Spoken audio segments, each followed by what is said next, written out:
Hey family, I'm back again with yet another question, and this question was not necessarily, I wouldn't say it was given to me in the form of a question. It was given to me in the form of examining my own life. So I would like to ask you, because I like to ask questions. Who sets your standards? Who sets your standards for how you look at things, how you respond to things, how you behave on a day-to-day basis? Is it society or is it your spirit? Is it the spirit of the Almighty God that resides inside of you that lets you know how to respond in certain situations? Or is it the way that you always saw your mother or your father respond? Or is it that a common response that happens in your family? Is it a common behavior among your co-workers? Is it, you know what I mean? Like, are your standards in alignment, your standards for yourself in alignment with God's standards for you? I have a few scriptures, and I you know what I mean? I don't want to make this a boring thing, and I also don't want to make this a long drawn out thing, because what I really want for you to do is examine within yourself and look at your responses, your behavior, your thoughts towards certain types of things, to examine them in a way that helps you to see what the root of that behavior or that response or that thought pattern is. We have 1 Samuel, actually the book of 1st and 2nd Samuel, both books are actually loaded with a lot of examples of these. And I know these are Old Testament examples, but I also have some New Testament ones that I didn't, write down or look up. I just, kind of asked God, like, can we put this in the New Testament? Because a lot of people would argue with the fact that these are in the Old Testament. So in 1 Samuel 13, King Saul was something different. I'm not sure where God was going with that when he anointed him to be king over the Israelites, of all people, the Israelites. Perhaps it was to show Saul something about himself, or, God has his ways, and his ways are not our ways, and his thoughts are not our thoughts. But in 1 Samuel chapter 13, we see Samuel, Saul was supposed to wait for Samuel to make the sacrifice. Well, the people had started to leave, and that was enough to cause Saul to begin to do a sacrifice that he was supposed to wait for Samuel in order to do. And then again in 1 Samuel chapter 15, I wrote down verses 22 and 23, and that's because everybody's familiar with obedience is greater than sacrifice, but a lot of us don't know the story behind that. The story behind that is that God told them to demolish everything in their path. Everything. He even told them, men, women, children, good calves, bad calves, good oxen, bad oxen, all of that. And what the soldiers did instead, and I'm pretty sure Saul was a participant and or commanded them that it was okay to do so, or some way, somehow, Saul's soldiers thought it was okay for them to do that.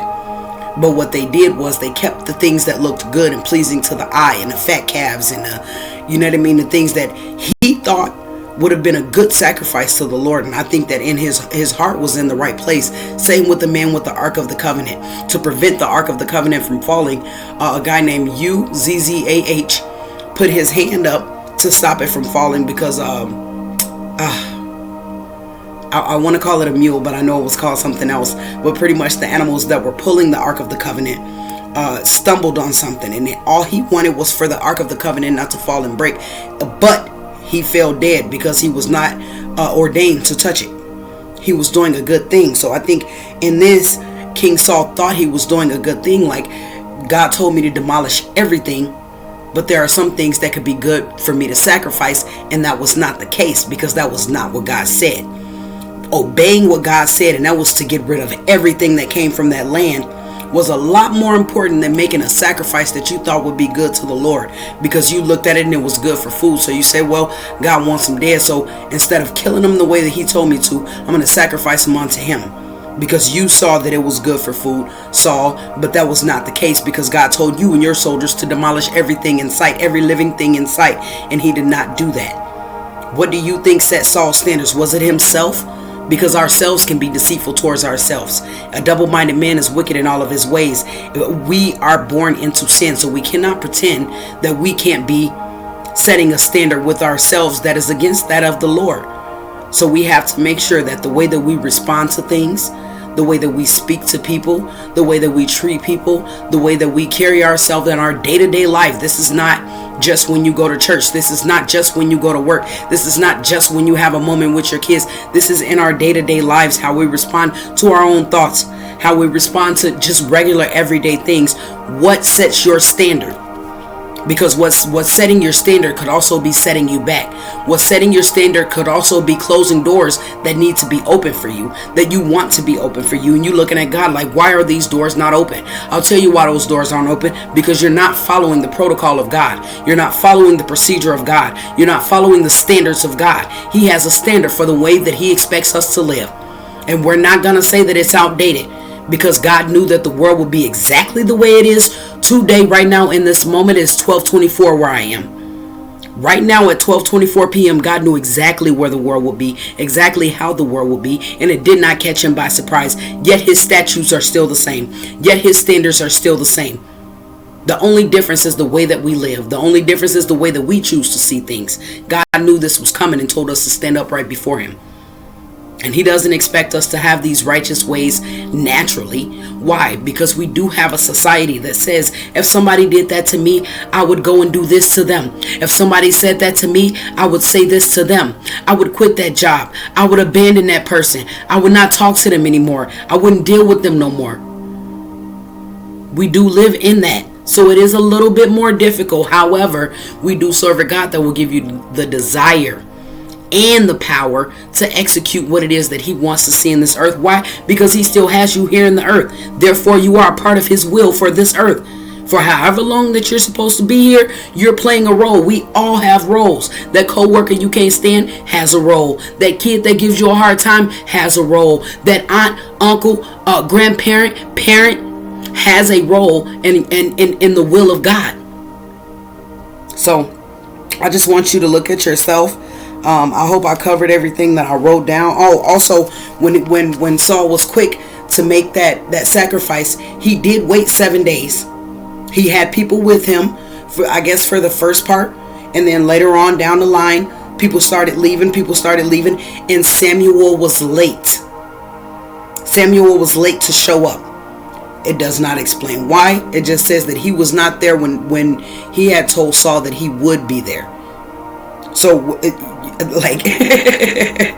that within itself tells you that he feels like he had every right to wait. To make that sacrifice opposed to waiting, but he was supposed to wait.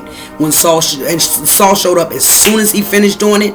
That's when Saul showed up and he asked him, "What have you done?"